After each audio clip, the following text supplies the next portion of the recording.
오늘 증갈 말씀입니다. 아모스서 8장 1절에서 14절인 주 여호와께서 또 내게 여름실과 한 광주리를 보이시며 가라사대 아모스야 내가 무엇을 보느냐 내가 가로되 여름실과 한 광주리니이다 하매 여호와께서 내게 이르시되 내 백성 이스라엘의 끝이 이르렀은즉 내가 다시는 저를 용서치 아니하리니 그날의 궁전의 노래가 애곡으로 변할 것이며 시체가 많아서 사람이 잠잠히 처처에 내어버리리라. 이는 주 여호와의 말씀이니라. 궁핍한 자를 삼키며 땅에 가난한 자를 많게 하려는 자들아 내 말을 들으라. 너희가 이르기를 월삭이 언제나 지나서 우리로 곡식을 팔게 하며 안식일이 언제나 지나서 우리로 밀을 내게 할고 에바를 작게 하며 세계를 크게 하며 거짓 저울로 속이며 은으로 가난한 자를 사며 신 한 켤레로 궁핍한 자를 사며 잿밀을 팔자 하는도다. 여호와께서 야곱의 영광을 가리켜 맹세하시되 내가 저희의 모든 소위를 영영 잊지 아니하리라 하셨나니 이로 인하여 땅이 떨지 않겠으며 그 가운데 모든 거민이 애통하지 않겠느냐. 온 땅이 하수의 넘침같이 솟아오르며 애굽강같이 뛰놀다가 낮아지리라. 9절 주 여호와께서 가라사대 그날에 내가 해로 대낮에 지게 하여 백주의 땅을 깜깜게 하며 10절 너희 절기를 애통으로 너희 모든 노래를 애곡으로 변하며 모든 사람으로 굵은 배로 허리를 동이게 하며 모든 머리를 대머리 되게 하며 독자의 죽음을 인하여 애통하듯 하게 하여 그 결국으로 곤고한 날과 같게 하리라. 11절 주 여호와께서 가라사대 보라 날이 이를지라 내가 기근을 땅에 보내리니 양식이 없어 주림이 아니며 물이 없어 가람이 아니요 여호와의 말씀을 듣지 못한 비갈이라. 사람이 이 바다에서 저 바다까지 북에서 동까지 비틀거리며 여호와의 말씀을 구하려고 달려 왕래하되 얻지 못하리니 그날에 아름다운 처녀와 젊은 남자가 다 갈아여 피곤하리라.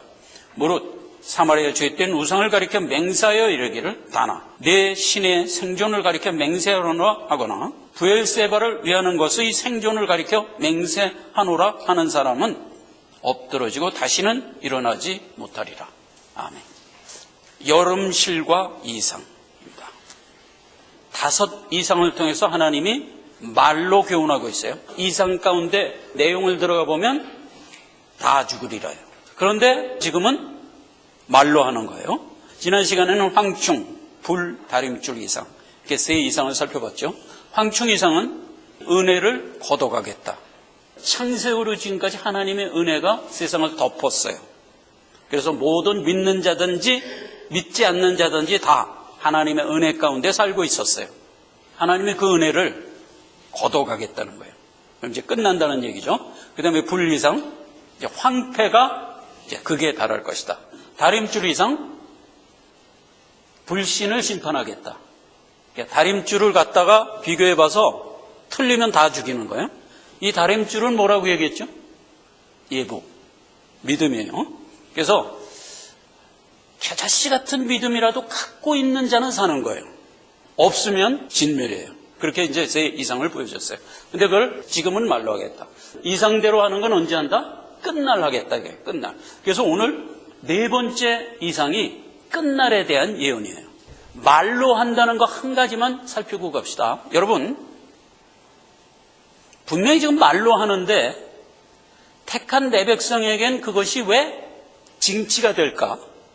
히브리어로 야사르예요. 그런데 그 말로라는 야사르라는 말에 쓰인 용례를 들어가 보니까 레위기 26장에 뭐라고 돼 있어요? 징치하겠다 이렇게 돼 있어요. 신약에도 히브리서 12장에 징계하겠다 이렇게 된 거예요. 그러면 분명히 말로 하는데 왜 내 백성에겐 그게 징치가 되느냐 하는 거죠.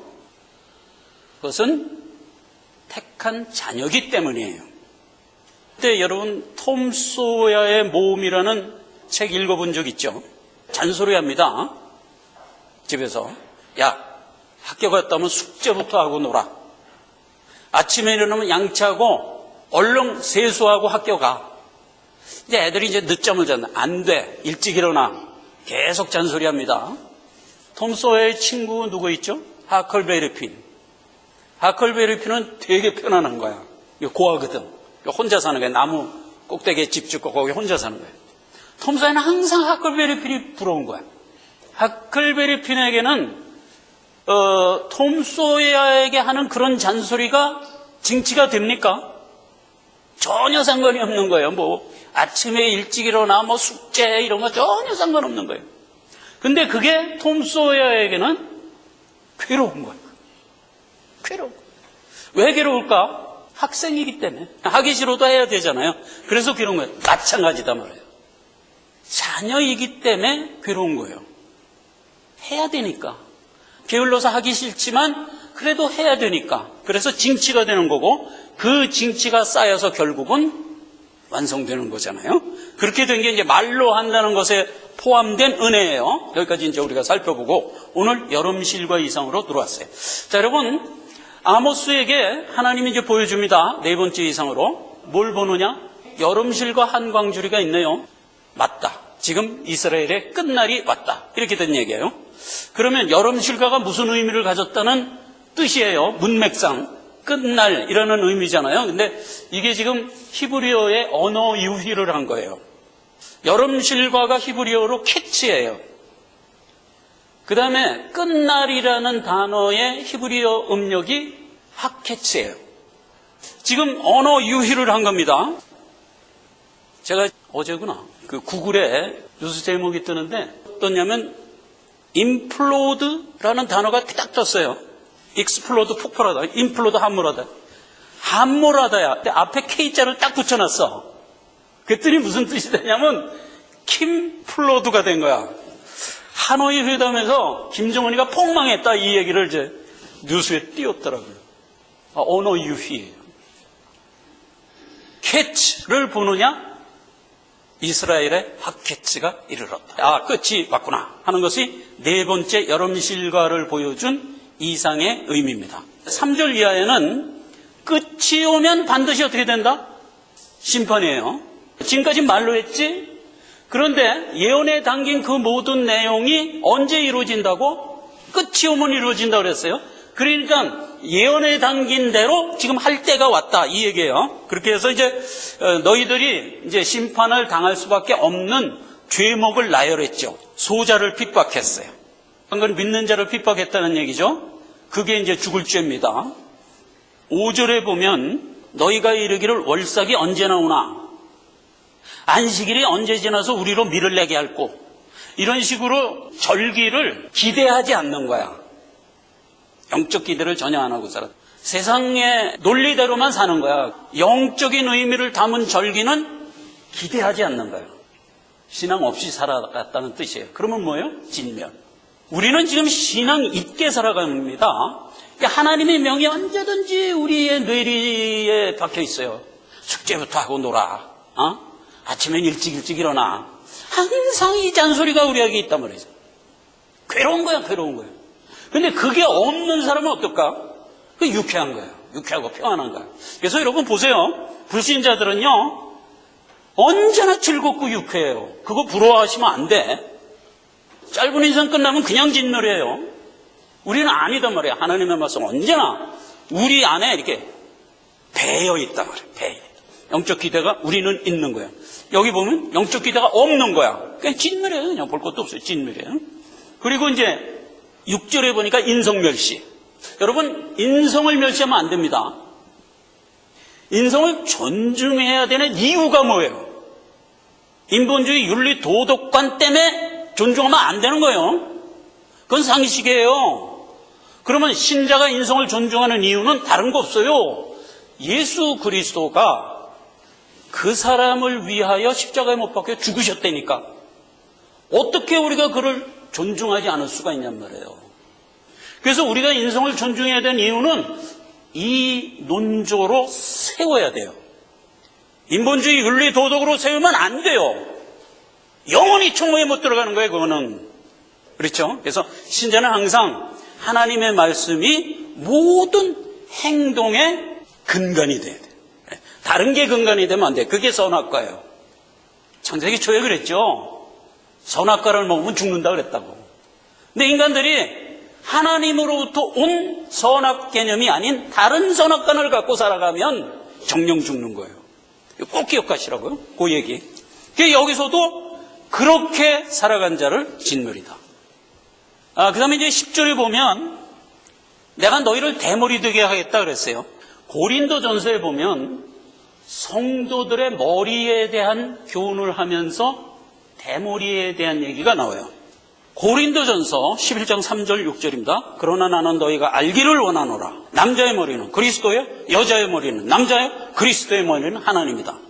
그래서 머리에 서열을 매겨줬어요. 그러니까 언제든지 최고의 머리는 하나님이야. 하나님을 머리로 갖고 있는 자가 누구예요? 성도예요. 5절에 보면 우리 얘기를 이렇게 했어요. 무릇 여자로서 머리에 쓴 것을 벗고 기도나 예언을 하는 자는 그 머리를 욕되게 하는 것이니 이는 머리 민 것과 다름이 없다. 대머리나 다름이 없다. 이렇게 얘기했어요. 성경에서 여자 그럼 교회예요. 남자 여자 구분을 할 거 없어요. 다 우리를 말하는 거예요. 우리는 예수 그리스도를 머리로 하여 살아가는 자들이에요. 그 예수 그리스도를 머리로 하지 않으면 머리 민 것과 다름이 없다 이 말이에요. 대머리로 사는 것이나 다름이 없다 이 말이에요. 주를 구세주로 여기지 않고 살아가는 불신자를 지칭하는 말이에요. 그런데 말세에 모든 진멸할 자들이 대머리 되게 하겠다 이거예요. 대머리가 이미 돼 있지. 그러니까 진멸을 하는 거죠. 나의 머리는 그리스도다. 절대로 대머리가 아니라고요. 머리가 있다고요.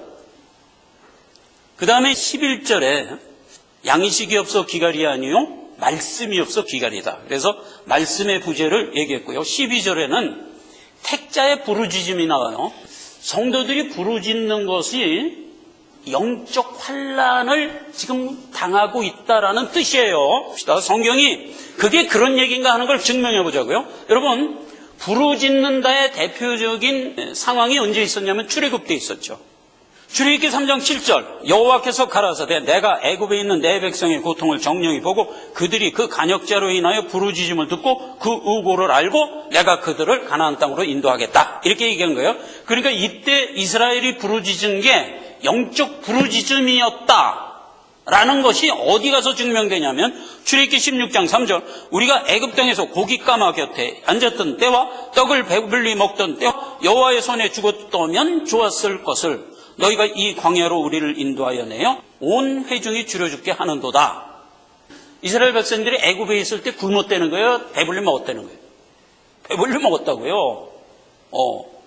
아주 편안하게 살았다고요. 그러니까 육적인 얘기하는 거 아니에요. 근데도 이스라엘 백성이 왜 부르짖었을까? 영적 기갈 때문에 부르짖었다 하는 얘기단 말이에요. 그래서 성도에게 성경이 기갈하고 부르짖었다 하는 얘기는 전부 영적인 얘기예요. 그리고 우리가 하나님 앞에 간구할 때도 우리의 제목이 전부 영적인 거이어야 되는 거예요. 그래서 그럼 육적인 건 어떻게 하라는 얘기냐? 출발할 때부터 확보해 줬잖아요. 이런 것들은 이방인들이나 구하는 것이다 라고 아주 딱 도장을 찍어버렸잖아요. 그러니까 성도는 그냥 내 평생 성실히 살아가면 먹도록 돼 있어요. 돈은 벌지 못하지 않냐? 맞아요. 돈은 못 벌어요. 그런데 뭐가 걱정이세요? 우리가 살아가는 동안 부족함이 없이 발이 부르지 않고 옷이 헤어지지 않게 한 것 이상 바랄 게 없는 거예요. 족한 줄 알면 되는 거예요. 그죠? 그러면 우리가 부자인 거예요. 제가 늘 얘기합니다. 우리 교회에서 비교적 돈이 제일 없이 사는 사람이 누군가? 나는 장로님 가정이라고 생각해. 장로님 가정은 돈이 거의 없어요. 근데 살아가는 모습을 보면 제일 부자로 살아. 언제나 보면 부자로 살아요. 성도가 이렇게 살아야 된다니까. 내가 이제 어떤 특정인을 얘기해서 참 미안한데 이거는 하나의 교훈적 바로미터가 되기 때문에 제가 일부러 얘기하는 거예요. 그래서 우리의 부르짖음은 언제나 영적인 거야 된다. 이제 14절에 진멸하겠다. 그리고 우상을 숭배한다. 다나 나를 도우라. 부엘세바야 나를 도우라. 신의주에서 부산까지 온 땅을 의지하고 살아가는 자는 다 멸할 것이다. 끝날 여름실과에 대한 얘기다 하는 거예요. 성경적으로 보면 끝날이 되기 위한 조건이 있어요. 첫째 조건은 창세기 6장 13절 하나님이 노아에게 이르시되 모든 혈육 있는 자의 강포가 땅에 가득하므로 그 끝날이 내 앞에 이르렀으니 내가 그들과 함께 땅을 멸하리라 그랬어요. 그 원칙이 어디도 묻어있냐 하면은 아모리족을 다 멸하는 거는 여호수아가 가나안에 들어가서 아모리족을 다 멸했죠. 태양 붙들어주고 달 붙들어주고 하면서 다 멸했죠. 그런데 그 멸하기 400년 전에 하나님이 무슨 얘기를 했냐면 야곱에게 이렇게 얘기를 해요. 내 자손은 4대 만에 이 땅으로 돌아오리니 이는 아모리 족속의 죄악이 아직 관영치 않았기 때문이다. 이렇게 얘기를 해요. 지금 야곱이 자기 자식 70명의 자손을 이끌고 가나안을 떠나서 애굽으로 가고 있어요. 애굽에 이제 그 요셉이 총리가 돼 있으니까 거기로 가고 있는 거야.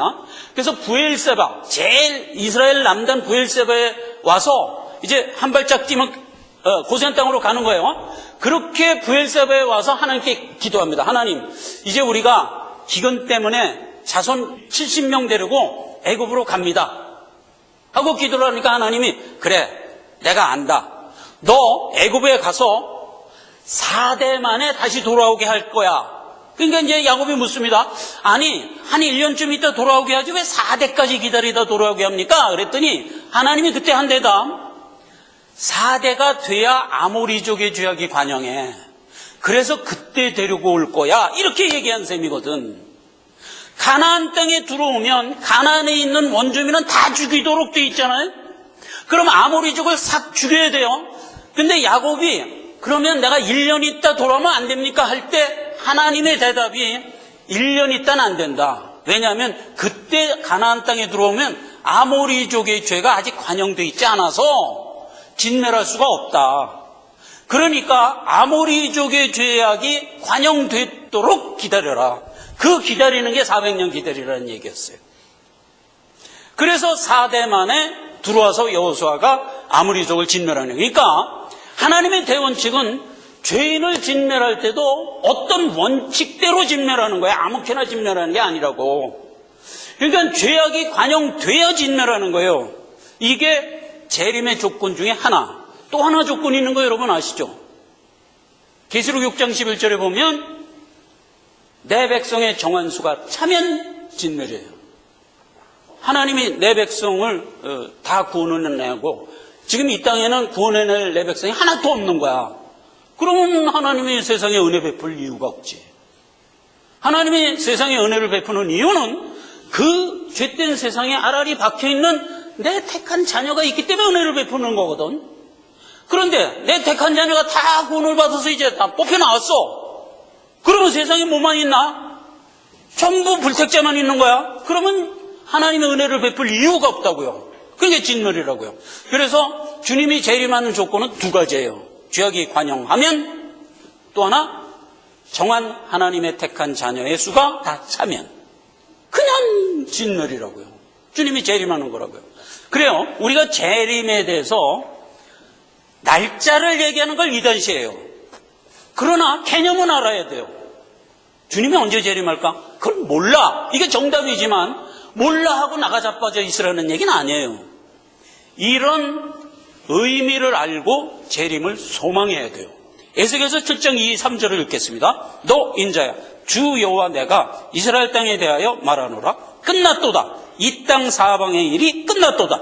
이제는 네게 끝이 이르렀나니 내가 내 진노를 네게 발하여 네 행위를 국문하고 너의 모든 가증한 일을 보응하리라. 이렇게 된 게 끝날에 대한 성경적 내용들이에요. 그래서 모든 성도는 종말신앙을 갖고 살아야 돼요. 종말신앙 그러면 우리가 약간 거부감이 있죠. 이단들이 종말을 갖고 육적 이익에 썼어.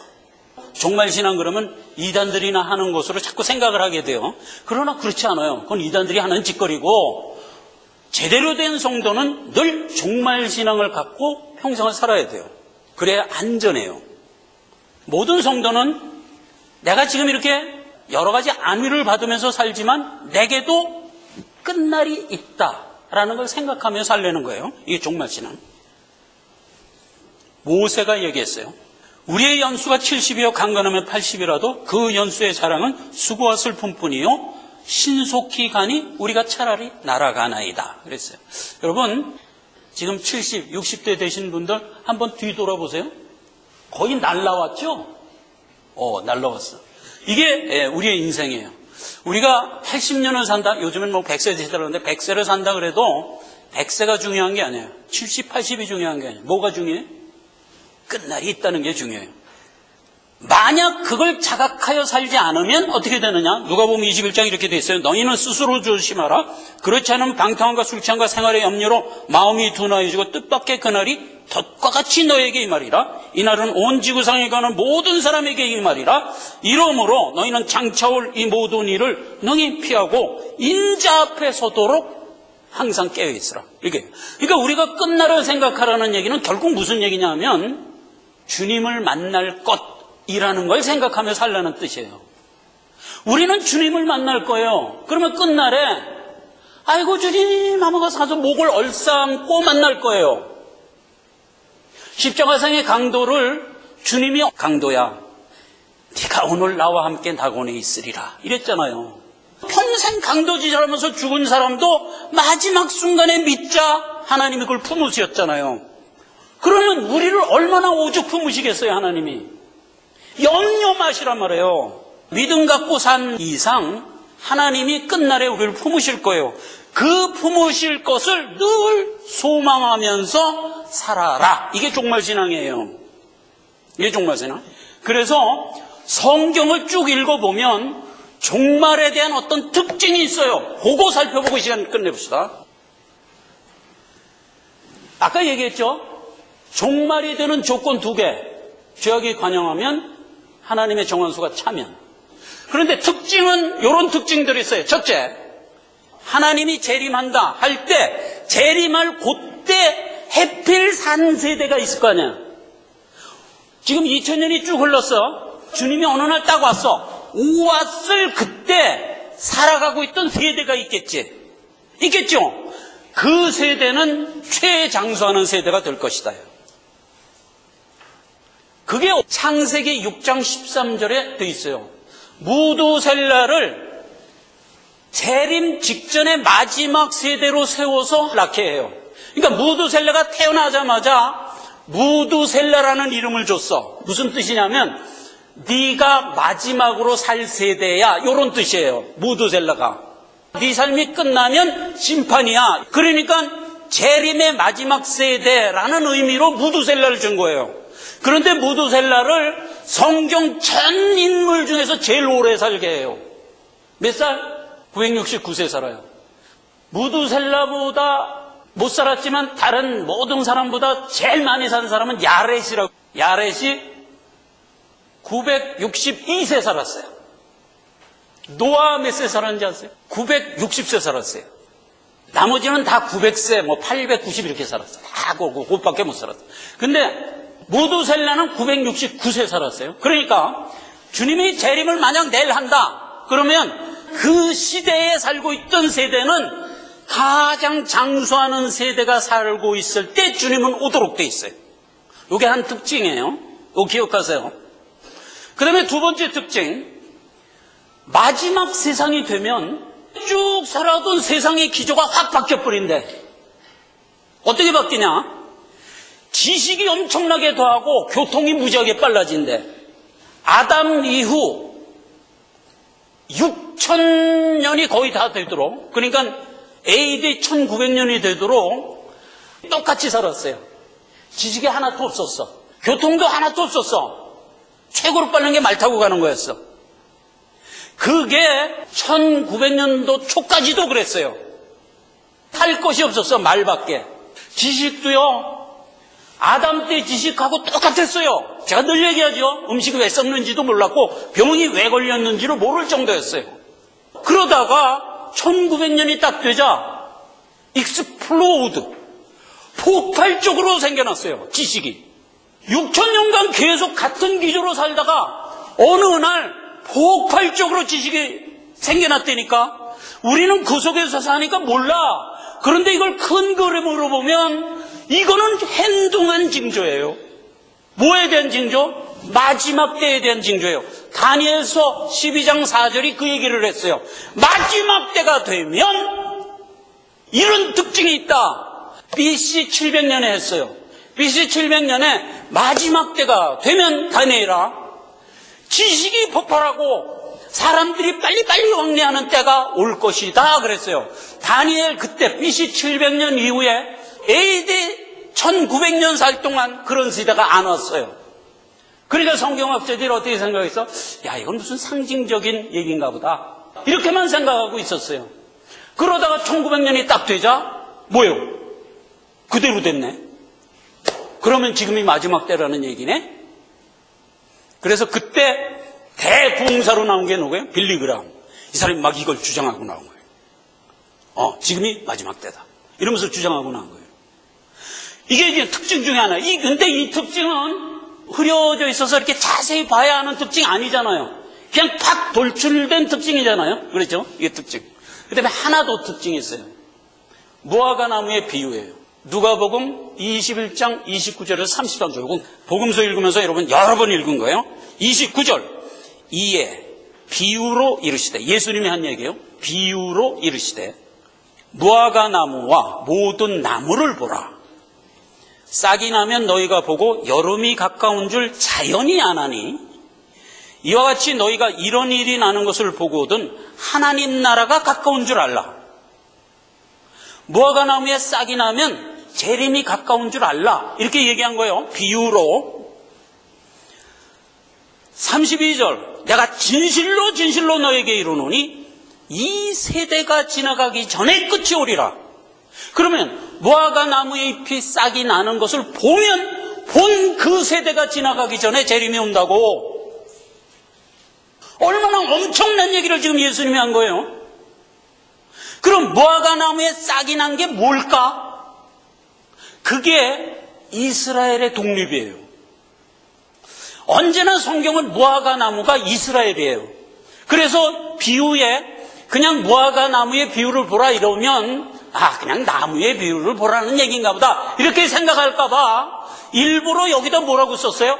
무화과 나무와 모든 나무의 비유를 보라. 이렇게 일부러 모든 나무를 끼워 묻힌 이유가 뭐냐면 무화과 나무를 부각시키기 위해서요. 아니 모든 나무 그러면 그 안에 무화과 나무도 포함되는데 왜 무화과 나무를 서두에 뽑고 모든 나무라고 그랬을까? 이거는 무화과 나무에 포인트가 있다는 뜻이잖아요. 그리고 앞에 비유라고 그랬잖아요. 그러니까 이스라엘이 싹이 나는 것을 보거든 재림이 가까운 줄 알라. 그리고 이어지는 말이 그걸 본 세대가 끝나기 전에 오리라. 이렇게 얘기를 했다니까. 이게 재림에 대한 특징이에요. 자, 그러면 우리가 좀 부인하고 싶은데 지금 보인 이 모든 특징이 우리가 사는 이 세대에 다 일어났잖아요. 1948년도에 이스라엘이 건국을 했어요. 그런데 2000년쟁에 망한 나라가 2000년이 지난 후에 나라로 다시 건국하는 것은 그 어떤 확률로 갖다 대도 비교할 수 없는 확률이에요. 이건 있을 수 없는 확률이에요. 그러니까 일어날 수 있는 확률 제로예요. 제로. 그런데 이런 일이 일어났어요. 그러니까 이것도 기적 중에 상기적이에요. 그런데 그게 우리 세대 안에 지금 일어났다니까. 1948년도에 이 일이 일어나고 한 세대가 지금 거의 끝나가고 있어요. 1948년생이 있어요. 여기. 내 세대가 아직 안 끝났어요. 근데 우리 세대가 끝나면 주님이 재림할 것 같은데 라는 생각을 안 가질래야 안 가질 수 없게 된 문구잖아요. 그렇죠? 그러면서 이어지는 말, 천지는 없어지겠으나 내 말은 틀림없다 하고 도장은 빵 찍고 얘기가 끝난 거예요. 꼭 기억해야 돼요. 자, 그래서 이 재림의 특징이 그대로 묻어있는 한 세대를 제가 소개합니다. 그게 베이비 부모 세대예요. 일컬어 우리예요. 여러분 지금 다 베이비 부모 세대예요. 자, 베이비 부모 세대의 특징을 봅시다. 지금 재림의 특징 1, 2, 3이 다 묻어 있어요. 자, 보세요. 베이비 부모 세대가 태어나는 때가 언제냐? 2차 세계대전이 끝나고 6.25 전쟁이 끝나자 생겨난 세대예요. 전쟁도 많은 변화가 있는데 마지막 재래식 전쟁을 벌인 전쟁의 마지막 전쟁이에요. 그게 2차 세계대전과 6.25예요. 그 이후부터 전쟁의 양상이 많이 틀려요. 옛날 전쟁은 보병이 가서 점령을 해야 이기는 거예요. 근데 요즘 전쟁은 하늘에서 폭격을 해서 이겨요. 사람이 안 움직여요. 2차 세계대전이나 6.25는 아주 길게 재래식 전쟁을 해요. 그래서 전쟁이 끝나면 폭발적으로 인구가 불어나요. 그렇게 해서 불어난 인구 세대를 베이비 붐을 이뤘다 그래서 베이비 부모 세대라고 그래요. 우리가 다 베이비 부모 세대예요. 베이비 부모 세대가 태어나면서 급격히 회자된 얘기가 100세 시대예요. 100세 시대라는 말이 최근 한 10년부터 생기기 시작했어요. 옛날에는 나이 60만 되면 파파노인이 돼갖고 환갑잔치하고서는 대강 죽었어. 그랬는데 베이비 부모 세대가 나이 60이 되자 새파란 청년이야. 환갑잔치를 창피해서 할 수가 없는 거야. 나이 70이 됐는데도 아직도 팔팔해. 골프 치는 사람들이 치면 270야드 나가. 옛날에 20대도 못 나가던 거리가 지금 70대에 나가. 이건 말이 안 된다. 왜 이렇게 됐을까? 저만 해도 나이가 들면 건강해져. 이런 얘기하다가 이제 딸하고 우리 사모한테 욕먹었는데. 그렇게 된다니까. 이상해. 아니 왜 이렇게 안 늙지? 이렇게 되는 거야. 그래서 나온 이론이 뭐냐면 야, 이 추세대로 가면 앞으로 100세 시대 되겠는데? 이렇게 예측한 거예요. 그래서 베이비 부모 세대는 지금까지 온 모든 인류보다 제일 장수할 거예요. 모세 시절에 최장수가 80이라고 그랬어. 시편 90편에. 사람의 연수가 70이요. 강건하면 80이라고 그랬잖아요. 그렇게 수천 년을 살아오다가 갑자기 베이비 세대가 되자 나이 80은 청년이야. 지금 우리 베이비 세대가 무슨 특징을 딱 품고 있어요? 무두셀라의 특징을 딱 품고 있어요. 재림 직전의 마지막 세대의 특징을 가지고 있어요. 우리 세대가 최장수하는 세대로 아마도 남을 것 같아요. 이 추세대로 가면. 이거 하나. 그 다음에 또 하나. BBG 세대가 가는 곳마다 세계의 주제가 돼 있었어요. 세계의 주제가. 이런 일은 없었어요. 모든 세대는 유아기, 교육기, 청년기, 장년기 이렇게 있죠. 어느 세대나 다 있는 거잖아요. 그런데 전 세계의 주자가 육아이던 시절은 없었어요. 오직 BBG 세대만 있었어요. 우리 아버지가 PX에서 카다록 하나를 갖고 왔어. 전화번호만 갖고 이렇게 두꺼운 거예요. 미군 PX에서.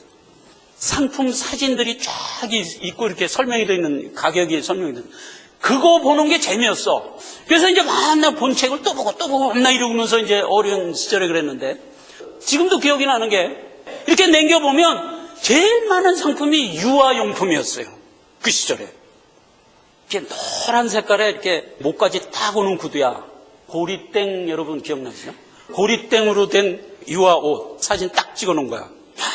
이런 옷, 이런 구두 한번 신고 살아봤으면 뭐 환상이야. 그때 까맣고 옷을 쓸 때잖아요. 우리 시대가 유아일 때는 전 세계 그 주제가 육아였어요. 카톨릭이 이렇게 두꺼운데 거의 유아용품이었어요. 육아. 그런데 우리가 교육할 때는 교육이 주제였어요. 너무나 차고 넘쳐갖고 감당이 안 됐어요. 여러분 기억하시죠? 국민학교 다닐 때 한 반에 60명 이상 90명까지 갔어. 그런 반이 한 학년에 9반까지 있었어.